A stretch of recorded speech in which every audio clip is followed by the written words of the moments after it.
Tokyo, a city we had dreamed of for years, planned for, researched, imagined, and still nothing really prepares you for it. This was our first time in Japan. 4 people, 2 weeks, no guide, no travel agency. Just a route shaped by curiosity, research, and a lot of respect. Tokyo, located in Kanto region, is often described by numbers. Millions of people, endless neighborhoods, trains running every few minutes. But what surprised us most wasn't the size, it was how calm everything felt. From the very beginning, we realized something.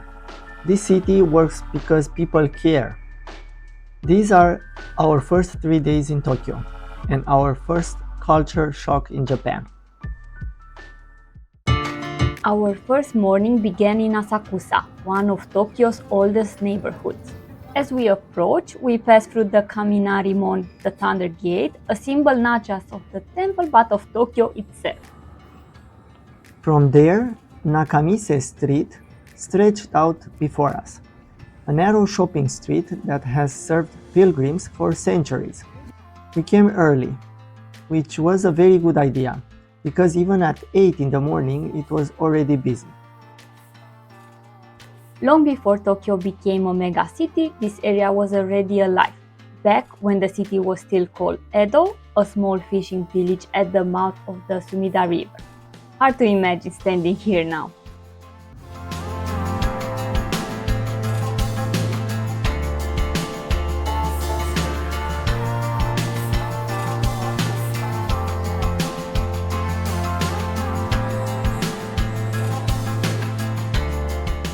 Beyond Hozomon, the second gate, the main hall and the 5-story pagoda appeared.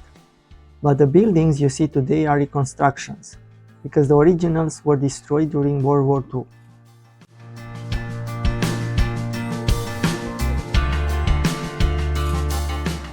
At the center of Asakusa stands Senso-ji, Tokyo's oldest Buddhist temple.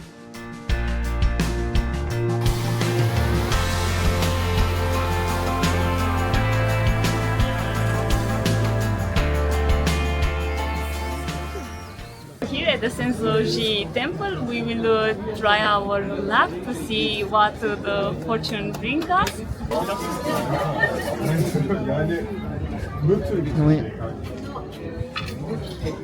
You put here 100 yen, then you take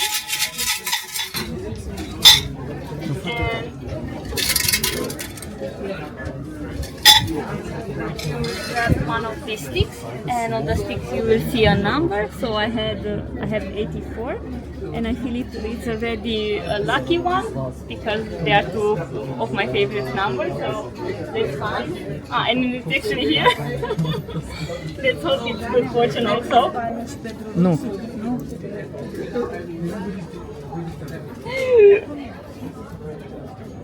Bad fortune. No. So actually luck wasn't for me today, so our first day here in Japan.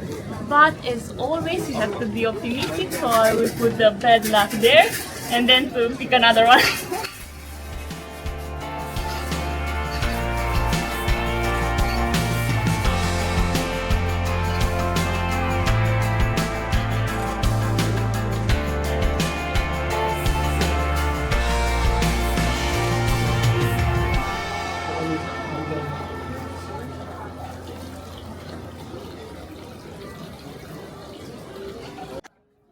Walking towards Senso-ji felt like stepping into another time.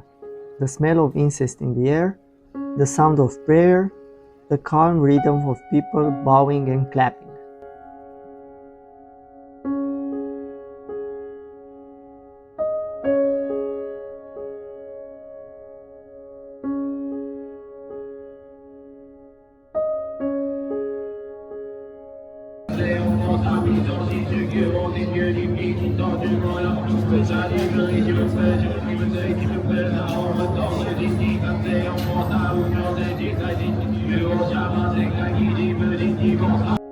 Here, spirituality isn't separated from everyday life. People stop to pray on their way to work, to give thanks, or simply to pause. The rituals are simple: washing hands, lighting incense, bowing.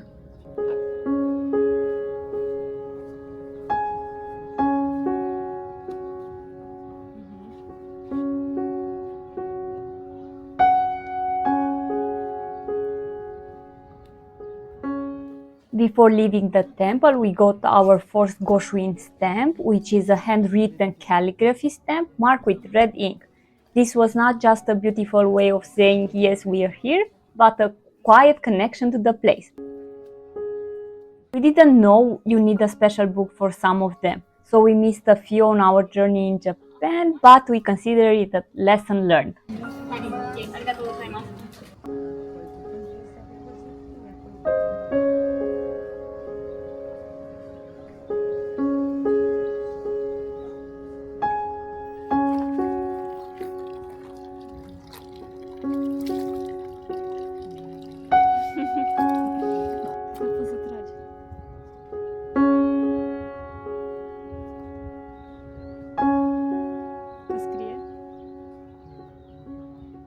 Nearby, we ended up on Hopi Street, old school izakaya, stew bubbling in pots, locals eating, drinking, talking. We found something simple to eat and finally sat down. That first meal mattered more than we expected, because suddenly it felt real. We weren't planning Japan anymore, we were actually here.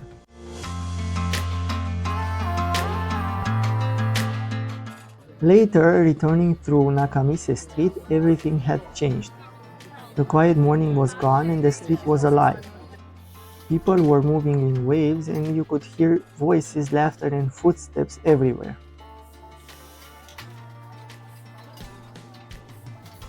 From above, at the Asakusa Culture Center, we finally saw the contrast clearly. Old temples below, skyscrapers in the distance. In Japan, tradition and the future is sharing the same space. Cherry blossom season was one of the reasons we planned this trip so carefully. So we walked to Sumida Park near Senso-ji temple hoping to see our first sakura. But the trees were still bare. It was our first lesson in Japan. Timing matters and patience is part of the journey. Cherry blossoms bloom only briefly, sometimes for just a few days.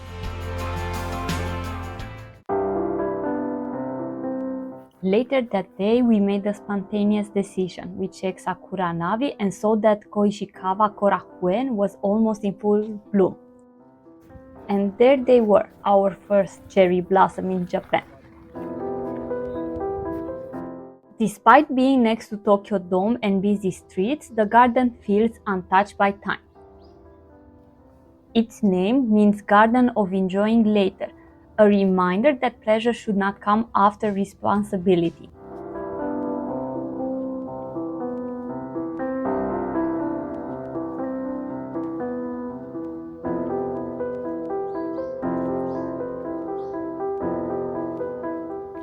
It is a classic example of a strolling garden that uses miniature landscapes to reproduce famous scenic spots from both Japan and China.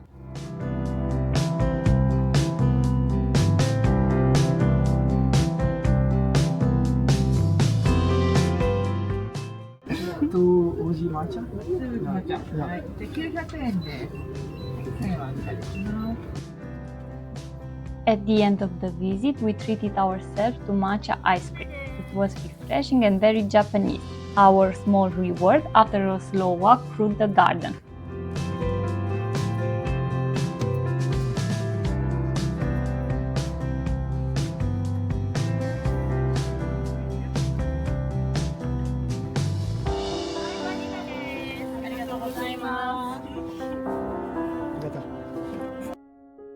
We continued toward the Imperial Palace. The gardens were closed, but walking along the outer walls still felt powerful. The Emperor lives here, right in the middle of one of the busiest cities on Earth.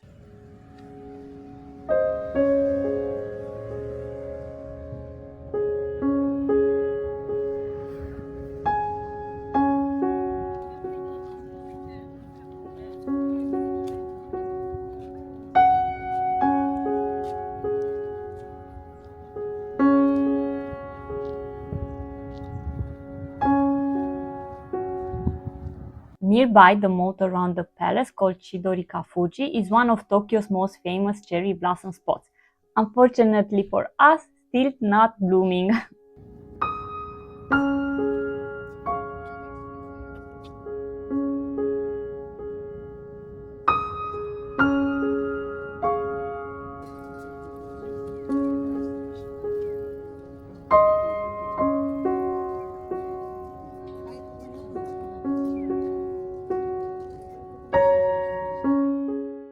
By the evening, we reach Yasukuni Shrine.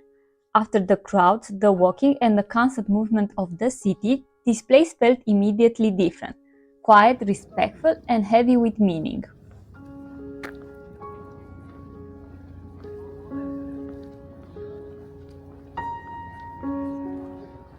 Walking through the grounds, the atmosphere was calm. There were no tour groups, no noise.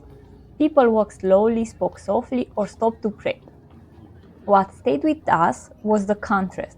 Hundreds of cherry trees stand on the grounds, including Tokyo's official reference tree for cherry blossom season.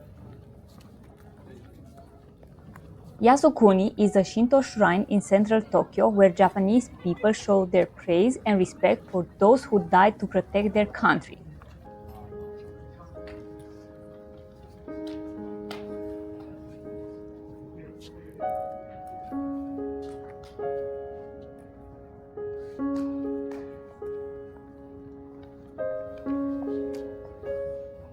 Our first day in Tokyo didn't end up with noise. It ended with stillness.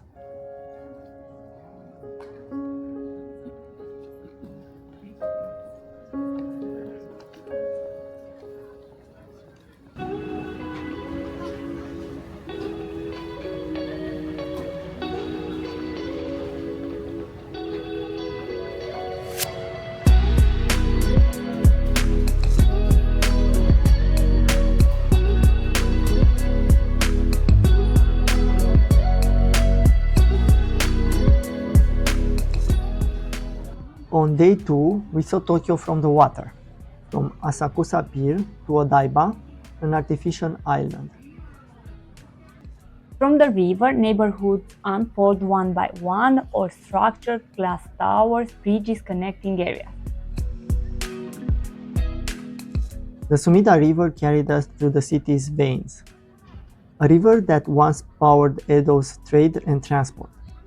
Tokyo, now home to over 14 million people, began as a small fishing village.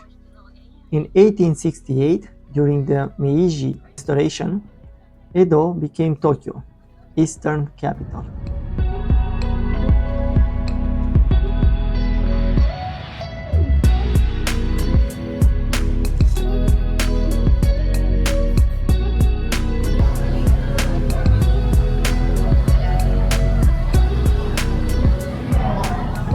The city has been destroyed and rebuilt more than once. The Great Kanto earthquake of 1923, bombing raids in 1945, and yet it continues. As the Rainbow Bridge appeared, Tokyo felt endless but not overwhelming.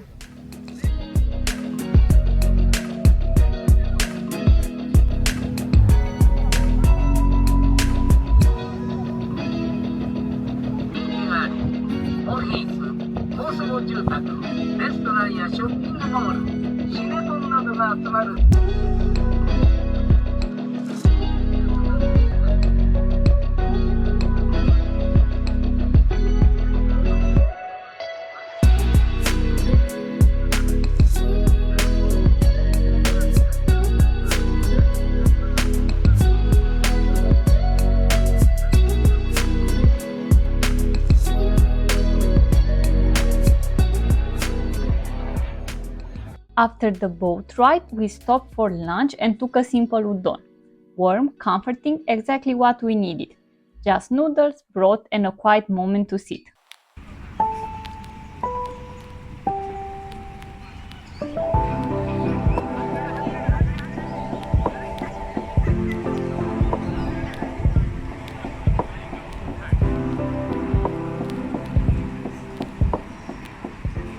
The subway deserves its own moment. Millions of people move through it every day without pushing, without noise, clean, silent, perfectly organized. That was another culture shock.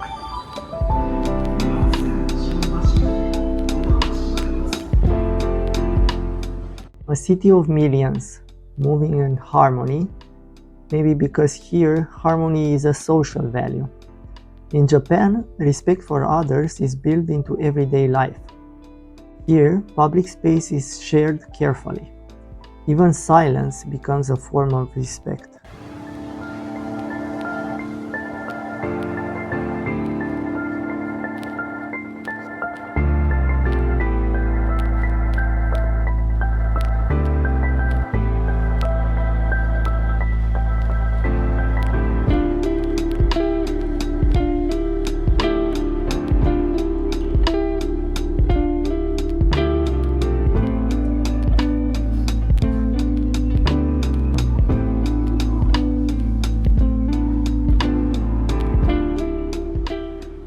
After leaving Fuji Television headquarters, we moved through the area on the Yurikamome line, a suspended driverless subway gliding above the streets.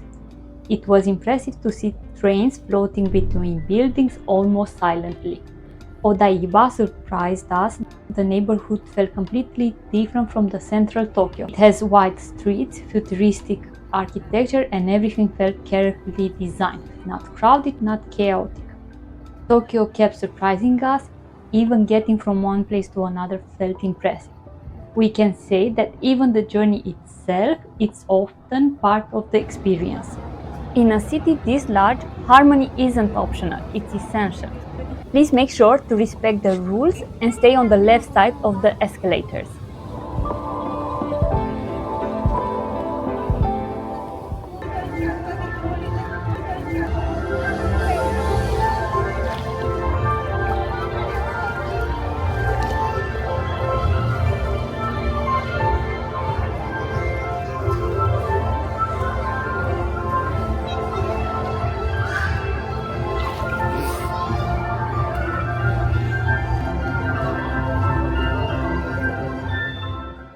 teamLab Planet was something else, a digital art museum where you could take off your shoes and walk through water.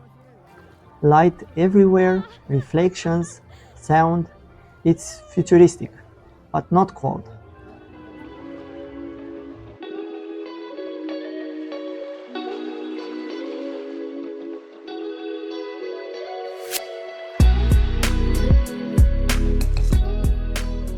The art reacts to you, to your movement, to your present. We weren't just observing art, we were inside it. It is a reminder that even with all this technology, the human element still matters.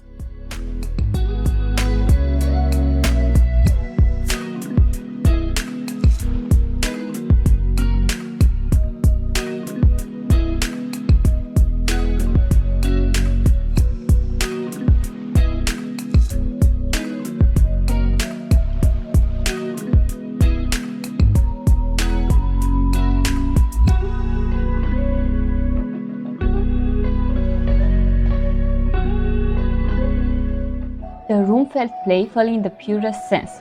We stepped into a space filled with huge glowing spheres, softly floating, constantly shifting color. The moment you touch them, everything responds, the light changes, the sound moves. It is impossible just to observe because you become part of it, whether you want or not.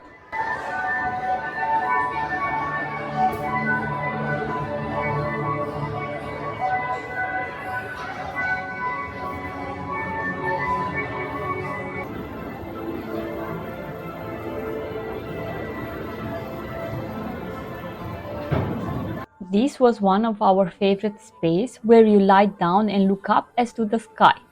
Flowers begin to bloom above you, they grow, open, fall apart, and finally disappear, showing the loop from birth to death, but never repeating the same moment twice.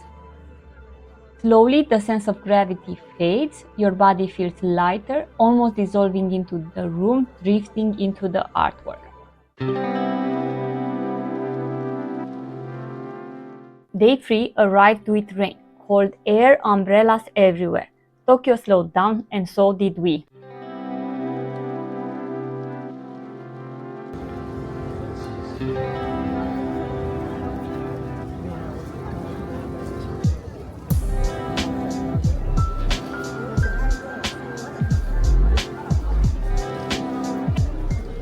We went to Shibuya Sky hoping for panoramic views, but the rain had other plans.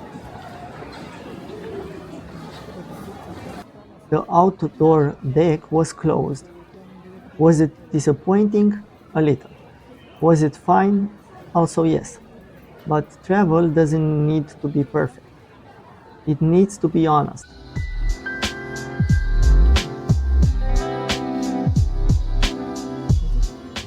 And instead of frustration, we felt acceptance. Letting go is a quiet skill you learn while traveling in Japan.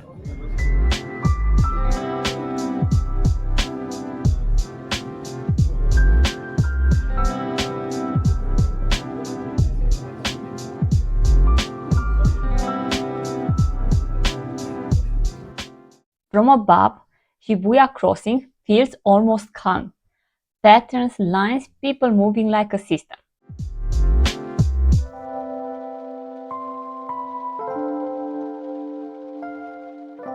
But then we stepped down into it. The crowd became louder, the neon signs reflected in the rain on the asphalt, and hundreds of people crossing at once, hidden under umbrellas.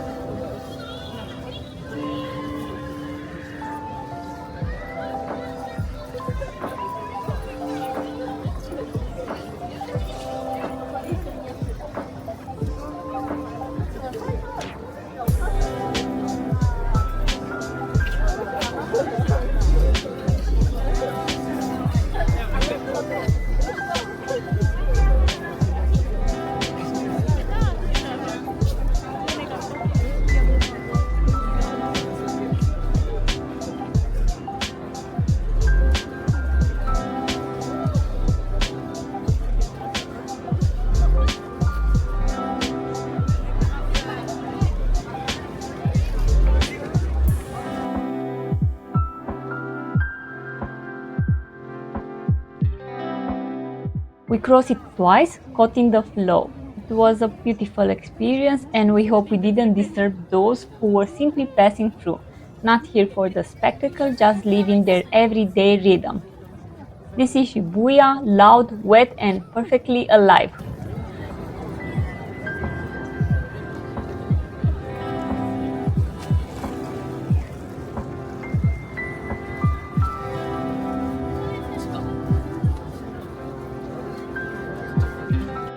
Once again, Sakura Navi guided us. Shinjuku Gyoen National Garden was almost in full bloom. Walking through the park under umbrellas surrounded by cherry blossoms felt different, more fragile, more intimate. In Japan, Sakura represents impermanence, a reminder that beautiful moments don't last forever. We sat near the lake with a hot drink, watching the rain fall on the petals.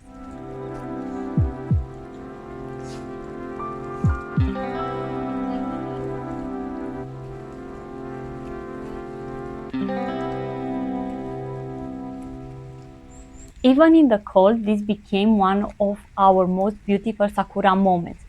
Shinjuku Gyoen is one of Tokyo's largest and most pleasant parks and one of the city's best cherry blossoms viewing spots. That night, Tokyo changed once more. Neon lights, crowds, movement.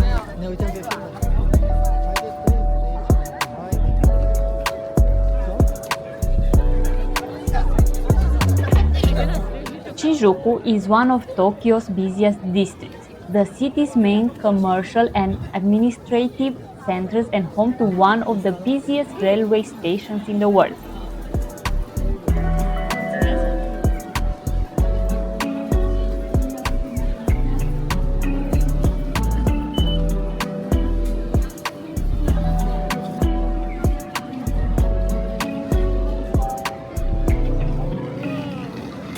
Every day, millions of people pass through this area.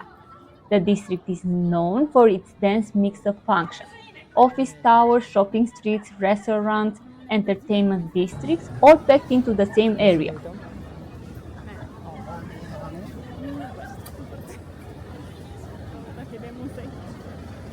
Skyscrapers dominate the western side of Shinjuku, where many major companies and government offices are located.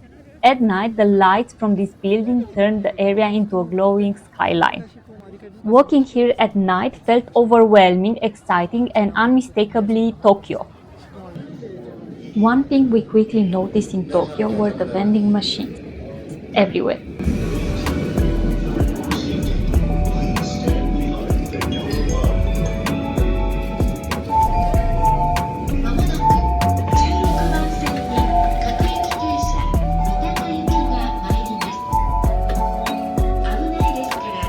Drinks for every day, sometimes even warm options, always stocked and always working.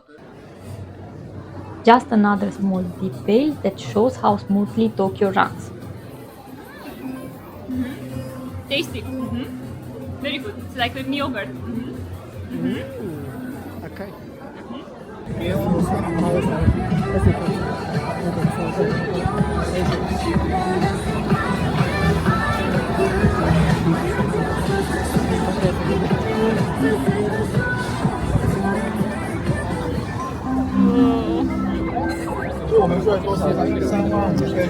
We saw the famous 3D cat billboard, playful, surreal, and unmistakably Tokyo, a celebration of modern pop culture.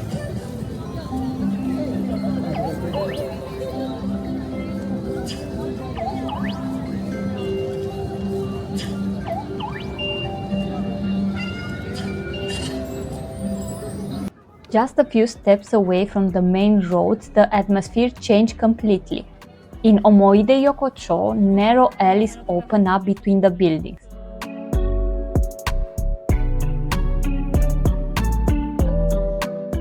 Small bars, lanterns, tiny kitchens serving food for just a few seats. This area dates back to post-war Tokyo, when it became a place for workers to eat, drink, and talk after long days. In just 3 days, Tokyo showed us many faces, old and new, quiet and overwhelming, extremely organized and surprisingly emotional. This was our first chapter in Japan, and honestly, we already knew this trip would stay with us, and this was only the beginning. Next up, Kamakura, temples, ocean views, and the Great Buddha. If you were planning your own Japan trip, where would you start?